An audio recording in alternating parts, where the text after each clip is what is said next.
খাওতা party আসছে, রান্নাঘর কাঁপছে। খাবো খাবো খাবরে, কোরমা পোলাও খাবরে। খাওতা পার্টির কিছু হলে জ্বলবে আগুন ঘরে ঘরে। এভাবেই দল বেঁধে স্লোগান দিয়ে বাড়ি বাড়ি গিয়ে কলাপাতায় খাবার খেয়ে ব্যতিক্রমী ঈদ উদযাপন করেন গোপালগঞ্জ সদরের একটি গ্রামের বাসিন্দারা।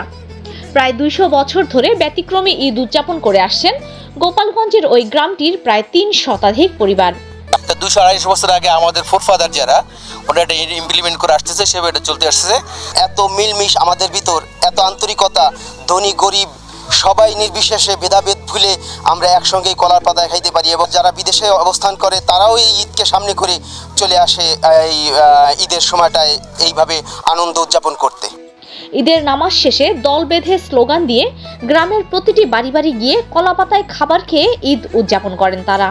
এলাকাবাসী বলছে, পূর্বপুরুষের ঐতিহ্য ও সাম্প্রদায়িক সম্প্রীতি বজায় রাখতে তাদের এমন আয়োজন।